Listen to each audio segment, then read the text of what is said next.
Hello, hello.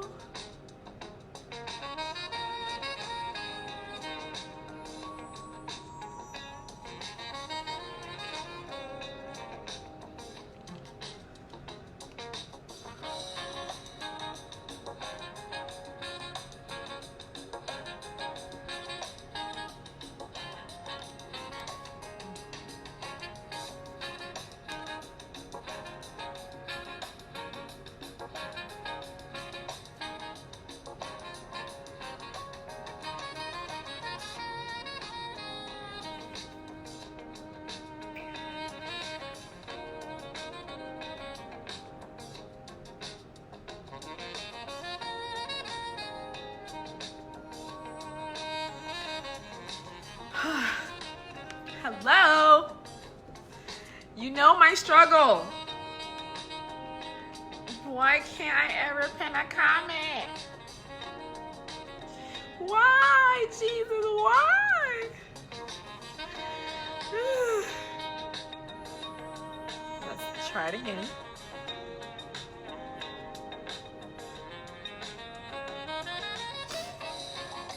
Hello, hello. We're a little early. Give everyone a chance to join. Thank you for joining me tonight. It's a pleasure to have you on with me. Let me know. I can't always tell unless your friends are following me on the page. I think even if you're following me on the page, I can't tell who's joining me. So I really, really want you to introduce yourself so that I can welcome you to the Good Sex Talk Late Night Talk Show with myself. Hello, Faith. Thank you for the hearts, Mama. How are you doing today? Today, Wednesday? Today's hump day, right? How's the middle of your week? Usually this is around the time people start getting ready for the week to be over. And they're like, I had enough. Since I've started full-time in my business, I can't even really tell what day of the week it is anymore, which is kind of cool. Hey, Faye. Girl, I'm trying to pin this comment, and I just cannot. I know I'm not challenged. I know I have sense. I don't know what it is. I'm doing fabulous. I know for a fact that I'm gonna sleep very, very well tonight. And that is because I mowed my lawn for the very first time today. And I never intended on mowing it. I've known, obviously I see it every day. I've known that it's needed mowing for at least 2 months. It was pretty high up there. When I first moved into the house, I hired these guys who were doing work next door because someone's flipping the house next to me. And so I hired these Spanish guys to come in. They charged me $500. I think I told you guys about this before. Charged me $500 to mow the lawn because it's a big yard. In my mind, when I bought the house, I never thought that I would be doing it. Like, it wasn't like a thing. I didn't plan on being the one that would be mowing the lawn. I figured I would hire some kid in the neighborhood. Turns out I'm pretty antisocial. I haven't met my neighbors yet, except for the person flipping the house. I haven't met my other neighbors on the side. And it doesn't appear that they have any kids that would just take $20 and mow the lawn. So I went out today, which I haven't left my house. So here's a little entrepreneurial quick bite before we get started. We got 2 more minutes. I literally haven't left my house since I went full-time into my business a month ago. So this month of July. And I haven't had to buy gas the entire month of July. I'm still at half tank. That's just to let you know that I don't go anywhere. I go to the store. I go to my friend's house sometimes, but I think I've gone there twice, but they live very close to me. I go to their pool, we hang out. That's about it. I've done that twice. My grocery store is walking distance. I still drive there, but it's walking distance. Everything in my neighborhood is right near me. I haven't bought, thank you for the likes, I haven't bought gas for an entire month. I just realized that today, like, I need to get out this house, because you get in the business, you're focusing. Why are you sad? Don't be sad. Don't be sad, because when I was working, I was buying gas probably about $100 every week. So that money I'm saving, I'm sure I'm spending it somewhere else. I definitely did today, but that was $100 a week. And then I would go to Denver a lot because I would be working and I would feel like I need to get out of the city. I need to go have a good time. I don't need people to like know me, because as the head of HR of the company, I didn't really have a lot of freedom in the community that I was in to really do anything, because people kind of like, oh, you know, that's the HR girl. So I would go to Denver and go hang out and do all those things. So that's an hour and a half one way. So I would drive, and that was like a half a tank. So I was going through gas. Now that I'm working for myself and in my company, I have not bought gas this month. So that was not even the point, but that was just a little quick side note. So I went out to go buy books. I'm being coached by Tony Robbins' team. And so there were 2 books that I'm required to read for, I think he gave me maybe 2 weeks to finish them. So I went out to go buy it, and I was coming home, and God was like, because I've been on Pinterest looking at what I could do with the yard. And so God's like, if you go home, you're not going to leave the house. So Lowe's is right here. Just stop in and get a weed whacker. It can't be that much money, because I was like, I'm not trying to spend no money. $100 later, I bought grass killer, because I'm killing all the grass in my yard. I don't want nothing to do with no cutting of no grass, okay?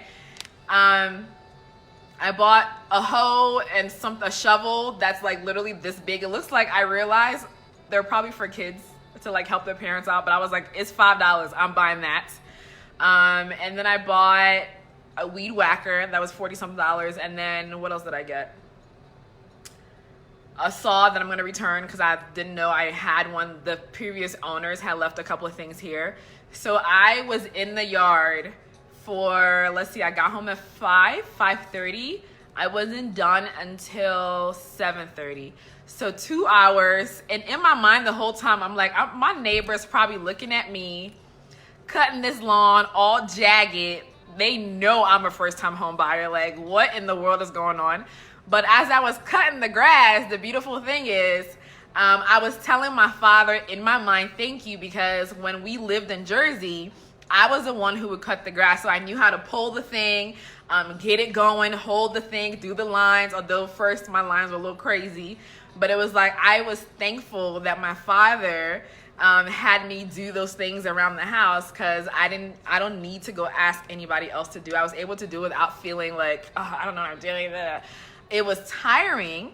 So I cut the grass, and I took the weed thing and sprayed it, and it's a big lawn. So it took me probably about an hour. So I put some African music on and just went in, danced. I know my neighbors are probably like, who is she? Like, what is wrong with her?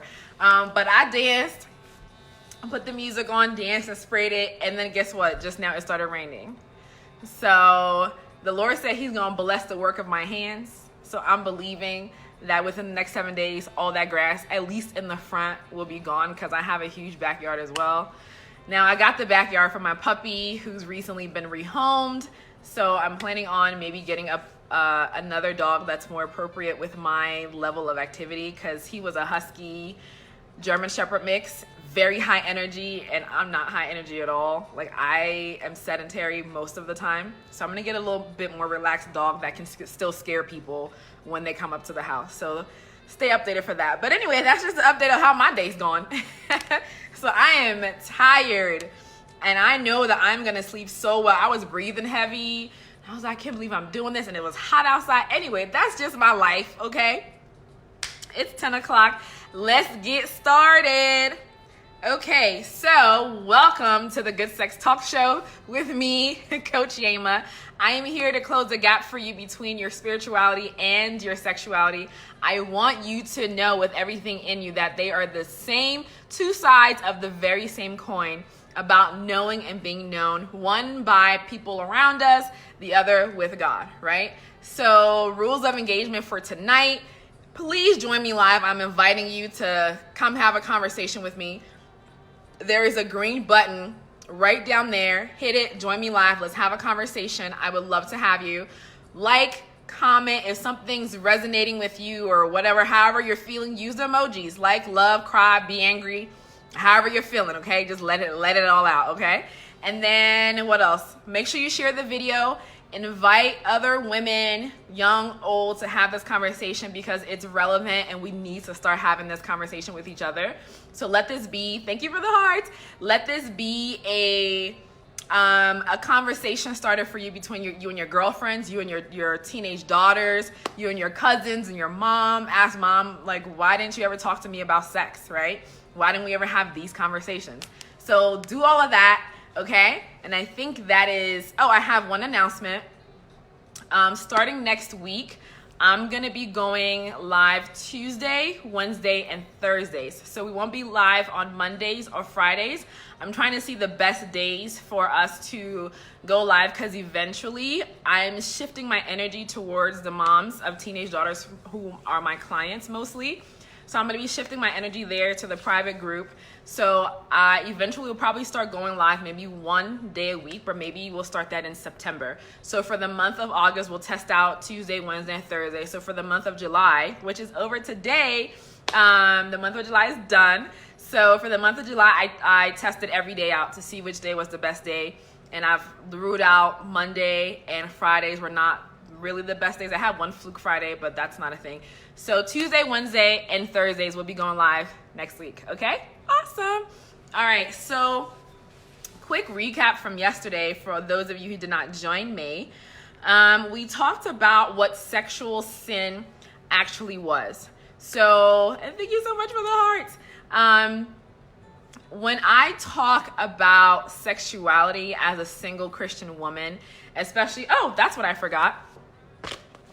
I am the author of this book as well. So I wrote this book, published it. It's for single women who are looking for supernatural sexual wholeness, liberty, freedom in your sexuality. So when I wrote the book, when I started talking about sexuality, people automatically assumed that I was telling people to go out and just without abandon have sex with whoever you wanted to have sex with, right?